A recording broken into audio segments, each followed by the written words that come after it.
Eh ben écoute, comment ça va à bord, Trimaran? Écoute, plutôt bien. On est content évidemment d'être là où on est. Mieux être devant, c'est toujours réjouissant d'être devant. Néanmoins, encore un peu plus devant, il n'y a pas de vent. Et donc, il va falloir qu'on essaye de trouver par quel endroit on attaque la zone de molle, en sachant qu'on est à peu près sûr qu'on va tous se retrouver à peu près au même endroit, enfin à peu près à la même latitude, en tout cas dans du vent faible, que les écarts aujourd'hui, au moment où on parle, vont fortement se réduire. Et donc voilà, donc là on est assez concentré pour essayer de trouver le bon endroit pour attaquer cette zone de molle.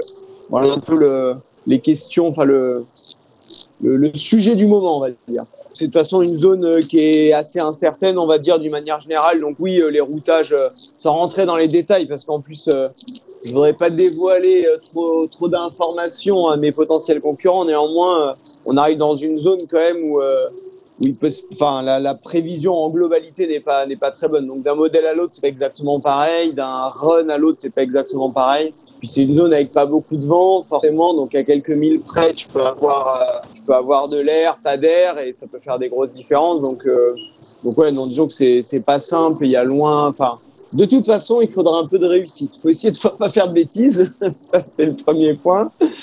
Il faut essayer de pas faire de bêtises, mais il va falloir aussi avoir un peu de réussite. Écoute, ouais, derrière, il y a de la lisée, plus ou moins établie, je sais pas trop, mais oui, après, au bout d'un moment, enfin, peut-être pas immédiatement, tout dépend à partir d'où, mais grosso modo, il y a de la lisée derrière. Donc, ce qui est certain, c'est que le premier bateau qui sort, il part devant, hein, et ça risque, par contre, dans l'autre sens, de creuser. Donc, évidemment, tu as envie, c'est là-dessus, on voudrait se concentrer. Mais néanmoins, là, il y a 24-48 heures qui sont assez complexes avant. Donc oui, derrière, il y a de la lisée. Derrière, une fois qu'on a passé cette zone sans vent, ça devrait être de la glisse et du portant assez rapide quasiment jusqu'au poteau noir. Donc après, il y aura forcément, on sera au portant. Donc il y aura forcément il y aura aussi des bords à choisir. C'est loin d'être simple. Néanmoins, ça sera rapide et en volant. Alors que là, plus en mode lent et où on sera aussi.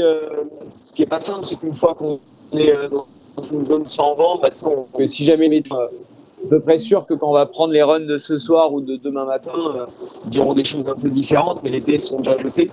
Alors qu'après, quand on sera dans la lisée, on sera rapide, donc on pourra toujours se repositionner là où on veut être. Alors, écoute, si je reviens sur les 24 dernières heures, on est super content. C'était une descente du golfe de Gascogne assez rapide et assez musclée. Il y avait quand même pas mal de vent. Enfin, tout est relatif par rapport à ce qu'il va y avoir dans les heures et dans les jours qui viennent, mais on a quand même eu un bon 20-25 nœuds, voire 25-30 nœuds par moment, avec pas mal de mer. Donc c'était assez tonique, assez rapide. Assez rapide. Tout est relatif parce que c'est vrai que la mer ne permettait pas forcément d'aller très très vite. Mais ouais, assez sportif. Écoute, forcément, on est super content du petit décalage ouest qu'on avait fait. C'est toujours très agréable et très sympa de se retrouver dans la position dans laquelle on est ce matin ou dans laquelle on était hier soir.